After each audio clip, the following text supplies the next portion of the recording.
Kuta eno bwenuma nga nywako Kumiru time wera nga nozako Kwenva mutuiro mumiro nga nywako Hydration time yeye kakwe nywako The only water that can quench my thirst, yeah. Aquafina we are good, good, good. Aquafina, hydration that is good, good, good. With essential and good. 10 over 10 water bottle. Aquafina is my drinking water, my love. Oh, oh, oh. In the production process of Aquafina, we expertly filter every drop, providing clear and perfect tasting water to help you keep hydrated with the added benefit of minerals. Aquafina is bottled by Pepsi Cola International in Uganda and is available at only 1,000 shillings.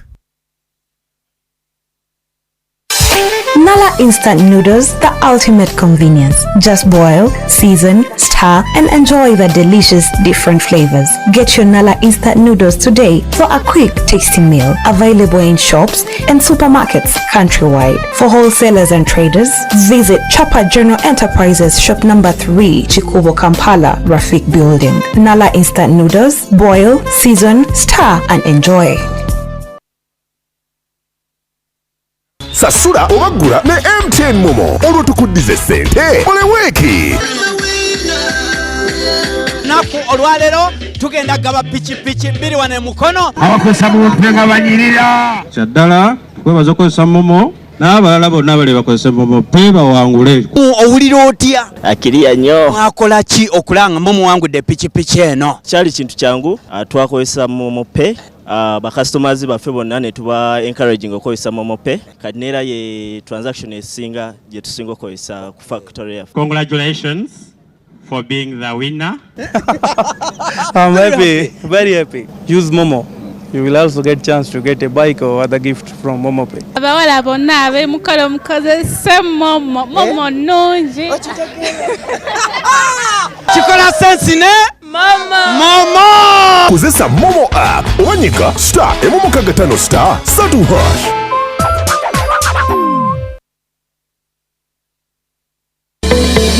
War and our club on mobile money for all networks with Rigo Paints. Buy 20 liters of Permaguard, Weather Shield, Silk Vinyl, Ultra Guard and Rough and Tough and get 13,000 shillings for every bucket on mobile money in a day. Buy 20 liters of Undercoat and Rainbow Emulsions and get 1,500 shillings on mobile money in a day. Follow the prompts on the card to redeem your reward. Rigo Paints, even the walls like it.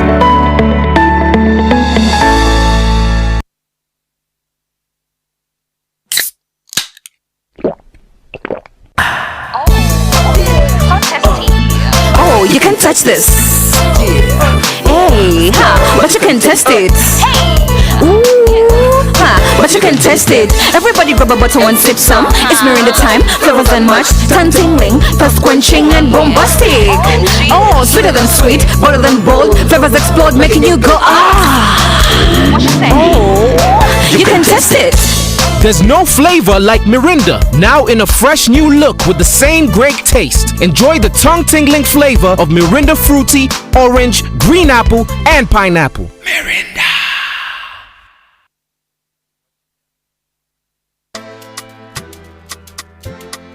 Friends, you may not believe this, but Uganda is actually running out of trees. So we have a campaign. We've partnered with several leading corporates to plant more trees. Our ambition is to plant 40 million trees in the next 5 years. We've done quite a lot of that. Stanbic alone in the last year planted 70,000 trees. And when we do plant these trees, we're not just planting, we are growing the trees. And we're very deliberate about how we're doing this.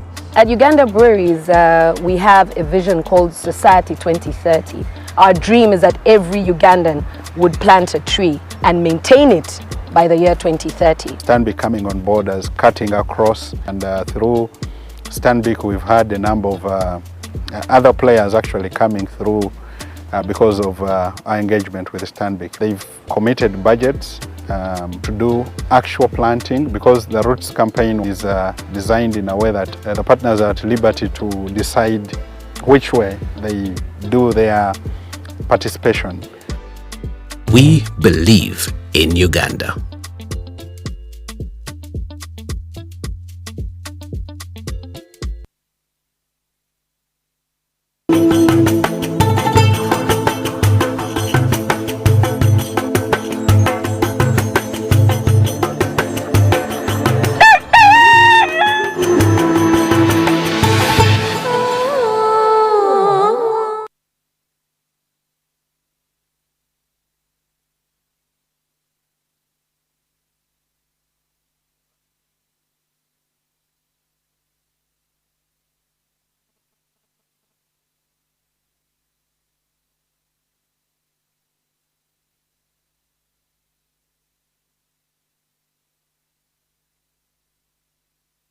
kulikayo mukumulamu gwatulaba tugenda maaso program fe eyitibwa Omukeeze.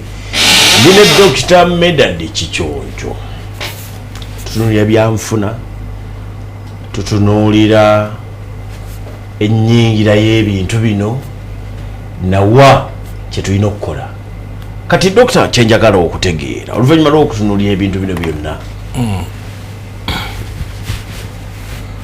obuse 29 bwo bugguka bunaakuŋŋaanyizibwa era mu layini y'okuzikuŋŋaanya ezo eriyo abagenda okukosebwa era bebaluwa.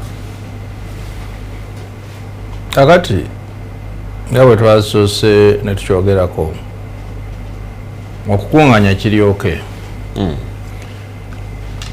omanye ekintu kyonna ne bw'oba ozimba enju yeetaaga omusingi era nkubira omulanga abantu abali ku steering wheel nti economy ya Uganda omusingi gwe twagiwa si gwo gwennyini, twagizimbira ku byabufuzi. Sente ne tuzeewola ne tuzikola mu district, ne tusala ama district, ne tusala parishes, ne tusala ki, ne tu-increasing aba MP, tulina b'abalema, tulina b'abakazi, tulina b'abakadde, tulina baki. So kiringa okugenda mu katale oba ewa manerenda oba onaawola emmere n'omupromisinga nti emmere ngenda kulima bw'otuuka waka n'ogifumbira abaana. Kati tayimu etuuka nti season eweddewo olina okuza emmere gye watwala kilo 2 ne 10% yayo kilo 2 ze kilo 22. Kati bwe tuzze tuli amabanja nti omanye ebbanja nze nali ebbanja erisooka nga ne mwesitu ndi siniya mu byamabanja gongalidde teri sente woomange sente y'ebbanja nga tebanakubanja ekibi si bbanja ekibi nkozesa. Kati amabanja gaze gakkula kati gatuuse ku maturity naye kati bano ba MP baani authorities okuliyetinga zonna they were not production centers. Ti sente nzitadde mu kyuma kya kasooli ngenda kutunda akawunga nzize, ekyemisumaali ngenda kutunda misumaali nzize. Kakati sente ezo singa bwe twazeewola luli kyobola kyenakugambye nti economy zino zaakula speed zetutera okwegeraageranyako nti mu biseera bya 69 twali tusinga South Korea, twali tusinga ni twandibadde abakopya abalungi ne tukopa nti bo baakola batya. Kyenakugamba luli nti bw'otuuka mu nsi ezo osanga nti each sector eyina bank.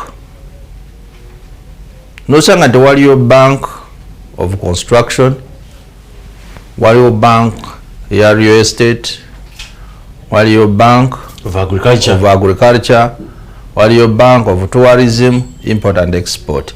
Kati sente ezo jukira nti eggwanga zideewola sente ku muwendo omutono. Kati bwe weewola sente ku 2%, 3% oba 5%, singa sente ezo waziza mu bantu bo kubanga omuwi w'omusolo gyente gy'osuubira okukamamu amata, naye ate bw'ozijjayo n'ozispendinga mu politics, fallback gy'osigaziza nga giwunye be bantu bo ate abali mu kweyiiya okukola business. Kubanga nze ndudde mu business kyovulaba nti ebiseera bituuka ne zigaanira ddala. Kkiriza gaana mulimu bana abantu abeewola wabamanerenda. Kati ebbanja gye twalabye nti tuyinamu for example tuyinamu domestic debt ne arrears. Kati jukira ono omwana abadde akola omulimu ogwa construction yeewoze mu banka na raising a certificate n'otagisasula, ate ng'omulimu gulina time limit alina ogukola. Oyo yennyini yagenda ate okujja ssente ewa manerenda bamanerenda abamu balina ku 20% per month boziza mu mwaka ze 240%. Technically sente eyo tasobola kukola ki kugikolamu amagoba n'okugisasula. Kati waliwo kyetugamba nti waliwo kyetwandiise trickle down effect nti oyinza okulowooza nti sisasudde contractor naye ate obutasasula contractor waliwo abaana batagenze ku ssomero.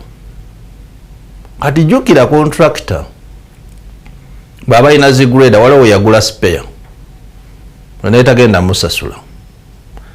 Kati ali waliwo petrol station wabadde ajja amafuta naye tagenda musasula. So in the process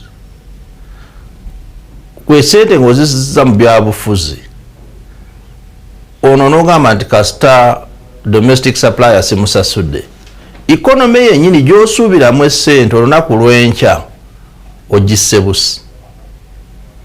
Baba yakusupplyinga kasooli mu poliisi oba mu magye omulimi afudde ow'ekyuma kya kasooli afudde ow'amafuta agalwaninga ekyuma kya kasooli oba masanyalaze naye akoze eki. So kati ojja kutuuka ekiseera osange nti economy eri stuck terina kyesobola okukola ki naye singa sente ezo zeweewola waziteeka mu byobusuubuzi era zino ensi zolaba ze bayitanga Asian Tigers bakikola deliberate nti sente tuzeewole tuziwa abasuubuzi abaffe kankiddemu abaffe kubanga abaffe ekisinziira nti bana abagwira amagoba gonna bagazaayo naye ate ono owo amagoba gonna gakoze ne bwaba yakubbye omusolo gasigala wano. Kati oyinza omunywereza wali mugundi mu bbaala n'akukubaawo mu bbaala naye ate enkya n'akola bekeri. Kati alina abakozi mu bbaala alina n'abakozi ba mu bekeri. Kati ne mu bekeri bw'aba naye akuwonya naye akukubye omusolo enkya mu Uganda y'emu agenda kukola essomero. Kati ojja kusanga nti sente ze yakugjeeko ziri ez'omusolo zataakuwadde olina wozifunira already omuntu yabadde n'abakozi 20 alina abakozi 7 oba 8. Kati abakozi abo tebakuwona ku sabbuuni eriko 18% ate banaakuwonerawo ojja bagwikirizawo mu kakoona obakube okiraba. Kati ate mu kusipendinga okwo economy we generating that momentum nosanga nti economy ina sente zaayo. Kati oli watuukira nti tuddize sente ze twakuwola okola bukozi check ogamba mwali mubadde n'emyaka 10 naye omanyi mu myaka 4 kamba sasule because you have the money. Naye kati otuuka ekiseera nti sente wazeewola kati bano boyina nti ku district emotoka z'oguze za Japan spare z'oguze simugenda kujja sente zisasula bbanja eryo okiraba. So already wetuli si walungi naye ate waliwo wootuuka nti musajja mbadde ngenda embalala naye bano ataka paana esomyeko namawojolo nedda eno si mbalala ndabika ndabika nyingira jjinja ngenda mu east nyinza okwesanga emalaba. Kati awo nebe kutabaako gundi roundabout gutaninga mukubo wakati. Kati Uganda we tulina okutaningira mukubo wakati tikirize tugaane tulina okukutula expenditure ka saving akatono ke tufuna tulina okukaza mu business mu bantu abaffe. Nze information jenera nti abasinga bali mu kuggalawo nakyogera luli nti kiriza gaana abantu jabatika emisolo nebootika bafu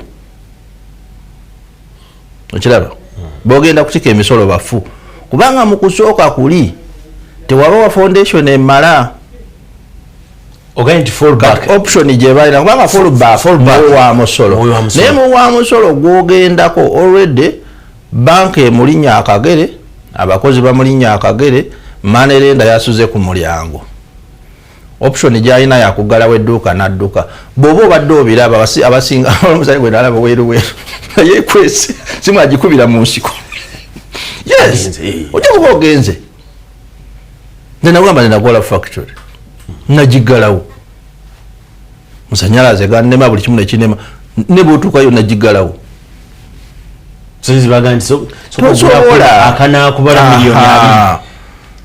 osooka nogula mitaling unit miliyoni wakati wa 22 na 28 olinga aguze essowaani we bagenda kuteera emmere ogirye ne bakuteekako biiru esukka 5 per unit olinga ali kuyaka ate investor nga bambalira ku 10 ba investor bali mu 10 naye ate kinakugambye nti bali abo babalira ku 10 amagoba waba yakubbye omusolo esente eyo efuluma okiraba so technically toyinza kusigala ne weebuuza nti naye lwaki sigazi ya base kubanga bw'olaba kati mu Africa wabera kugambye nti Uganda eringa province average tax to GDP eri ku 16%. Tax to GDP yotegeeza ki? Oh why ate katoziza mu ebyo GDP bwe bugaga bwensi GDP bwe bugaga bwensi Dr. Medard Kiconco ogenda ne weerabira ekikulu awe to nti abantu ogenda ne weerabira nti abantu b'osomesa bonna balina okubeera nga batambula naawe nolwekyo ebimu ebigambo omanyi ebimu nga bwe nakugamba nti ebimu nange sibitegeera bulungi nnyo mu Luganda tulina okukitegeera obulungi GDP bwe bugaga bwensi taxi gwe musolo kati bw'oba ogeraageranya omusolo gw'osolooza n'obugaga bw'olina obwensi byandibadde bitundu 16 ku buli 100 ya average ya Africa.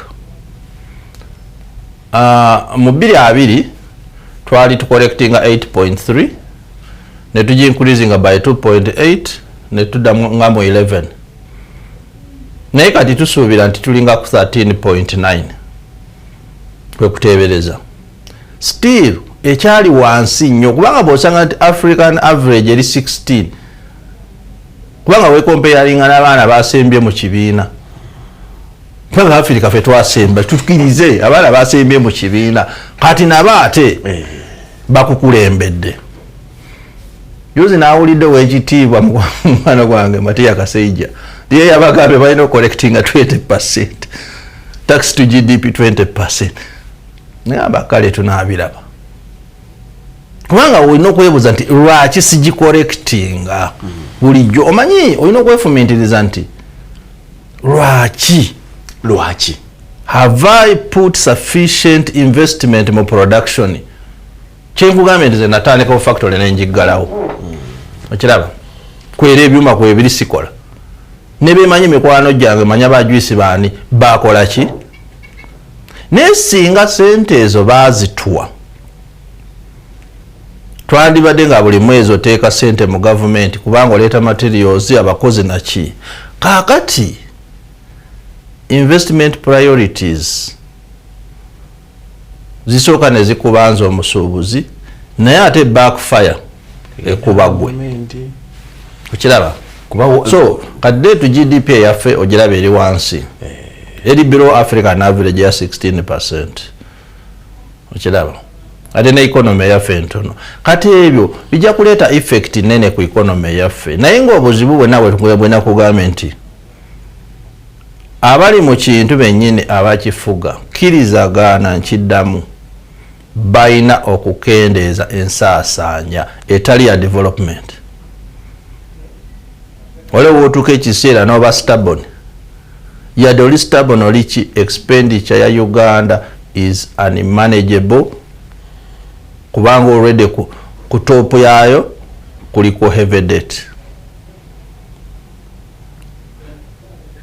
keera basajja obagambe nti tukuwa miliyoni 3 omwezi weegulira emmotoka gigule kubanga ono w'omu ddwaliro wa miliyoni 3 yeegulira mmotoka must I buy for yeeka no yes okola sente nyingi nkugulire emmotoka nteekere mu budget ez'engoye n'amafuta nga kuwe okiraba kubanga bwe tuba nti tuyina okuva mu bizibu bino bye tulina era muzeeye si alwana entalo luno lutalo lwennyini lwalina okulwana bajja mukyawa sinza mulimba ti waliwo yankubira bajja mukyawa kyo kitu waliwo yankubira akasimu sabiti ewedanga twa Mukiibi mugenda ne mwogera ku expenditure za government nokimanyi nti abasajja bafuna amafuta kadi y'amafuta buli mwezi nga kugenda ku milioni 10 mafuta just nengo lalagawa tikiri ludda wiicu ndi wano no, wikiri kadi jeziri olaba nti kadi zezo tezandibadde ensobi tekyandibadde ensobi nti omukozi wa gavumenti omuwe emmotoka kubanga ebeera facilitation tekyandibadde ekibi nti omukozi wa gavumenti omuwe kadi y'amafuta kubanga mwanguyiza kukola emirimu tekyandibadde ekibi nti omukozi wa gavumenti omufacilitating agende kwebweru comparinga n'ensi endala tekyandibadde kibi okugaziya ba MP districts municipalities singa wali obagaziya okutuusa obuweereza ku bantu naye obuweereza bwennyini numbers ezo zikugamba nti tobulina so awo kiba tekikola amakulu nti obuweereza obutono obuliwo ate gwogenda obulya kubanga kati ebisinga kati bwekuba obiraba nti kati tubadde tuli mu season ey'enkuba amakubo galaba ne bovuga mu Kampala okola ki amakubo nagaleka awo sikyagogera awo wakoma okutegeeza nakireka nakita naye nga solution eri fitting mu nyingiza gy'olina it's what you have kati president bwakeera ku macha n'agoba abakozi n'abagamba mwegulire emmotoka fana abannayuganda tunyiiga because abagamba nti emmere gye nnina yeeno sina mmere gye ngenda okugaba milioni 3 sijja kuwa mmotoka na 3 siga kuwa ngenda kuwa milioni 8 oba okola batokola lekayo we have no money kati president oba okoze ensobi ki tuzirina kati fe tunakunyiigira nti wagambe abantu nti sigenda bawa motoka tozirina akasente kenfisaako kangawe bana abasuubuzi mbakendereze ku mafuta mbakendereze ku masannyalaze kubanga enkya bensuubiramu obununuzi bwange kati tunakikunenya ekyo kubanga toligwa wa milioni 3 ate gwogulire emmotoka ate galina konvoyi mu dakiika ezisigaddeyo 2 njagala ondage nga tutunaba kugamba kyakukendeeza ku expenditure gavumenti esobola etya okugaziya tax base gavumenti tesobola kugaziya tax base ng'ebaminika emisolo okugaziya tax base kwe kugambe nti kendeeza expenditure ofuneyo ka saving okateeke mu economy okawa abasuubuzi ku interest rate entono baboosting production ofune exports ofune ne internal generation byogenda okola wano byowandibadde oimporting obisigaze wano okiraba osaving ka forex n'ekyokugamba nti ojja bataxinga fine naye nga kati ojja basanga abantu ojja basanga mu kyalo kati kasente ko collecting akalete mu consolidated fund fine kati eri gye waka collectinze bakole ki omanye nti bw'oba oyagala ekuwa amata olina ogiwa ebikwata olina okugiwa omuddo mulungi nnyo ogiwa omulaalo ogiwa amazzi technically nze eno mu business bwe mba nkola obulungi nina okuimportinga raw materials ate naziyisaawa mu bbanga zijja kuyita ebusi yemalaba oteekeko pasenti yo osente oyingize naye katono gugamba nti olina okusasula omusolo ojja mutuukako nga yagaddewo kati n'omulumba waka toyanze nnyo toyanzege omulabi waffe wa Salam TV njagala okwebaza kugira nti otambudde naffe essaawa eno Dr. Medard Kiconco gwe tubadde naye olunaku olwaleero nze twa Mukiibi bigambo kye bisembayo njagala tukole program mu maaso awo Katonda wanaabakkiriza nga tutunulira local investment ne bebayita ba investors ba local investors nabali bebayita ba investors nga bava ebweru tutunulire repatriation eya sente zibakoze Uganda sente mmeka ezifuluma mu makampuni gawo simanyi mwenye twakulira wale wakagambo kali very interesting nti akava ebweru kakutuukako ng'enkuba ekoze eki ng'ekedde akoyina mu nju ke kakuyamba ensi yonna nga wasudde ebbali ko investor. It's a question of when you die. Olina okufa technically kyovalaba nti ensi zino ezatuyitako zetwali nazo mu 79 ensi ezo bwe zamala ku investinga nyo tuuka mu China nti zino zowulira zaali baba gwe tuuka mu South Korea zino zowulira zi Samsung zigundi ezo zowulira ti zi LG juzi walabo ekyaliwo wakati wa America ne China kuwawe mukazi nakyo kadduka nadde Canada nakola ki naye nga China ekola ki kubanga buli lwokwata ku kampuni y'ensi oba ogikute ku musaayi kati omuntu bw'aba akusazeeyo ente bw'akuba ente eyo oba tokyafuna mata kati osuubira nti amata gava wa neighbor ekyo kizibu enkuba bw'etonya anayita mu nkuba kuleetera mata so ebisinga kiri nti localizing your economy is not racial discrimination. Tubala je tugende China hoteli enungi yesente ntono bajuwa mu China nzo omuddugavu yagenzeyo bo muzungu hoteli ngenda gisula mu $2 mu China gisule mu $8 kibakola naye wano waliwo nali nina ebizibu natukira minisita omusobola kumatukiriza ku mpewo nangaba bwoba oyagala okuyambibwa nali mu bizibu ebyolusanja nga maze okulya looni bali bampadde looni ya $10 million nga ngenda kola bintu bya juice naki China ebyo ne bifa yangamba nti bwoba oyagala obutatawanyizibwa funa investor pattern omuzungu oba omuchina oba omuyindi nga yakulembedde nafuluma bufulumi mu Uganda eyange okuyambibwa nsooka nenfuna omugwira obutatawanyizibwa nafuluma office ye mubeere bulungi Katonda batukumire zisaagala kwongerako mubadde balabi balungi okuva gye twatandikidde buli lunaku olwokubitubira Dr. Medard Kiconco Dupirano ku Salam TV ebintu we bibeera wano era njagala kumuta tukatagane sabite ejja Dr. webalabula sabite janga dote tena na yagadde chali zetwa mchiri tubadde kumwera ko chali mulamu gwe welo saga ai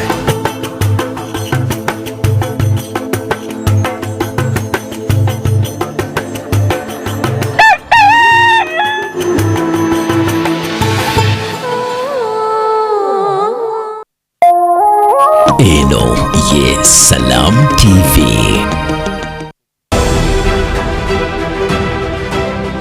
I'm one of the scientists now doing research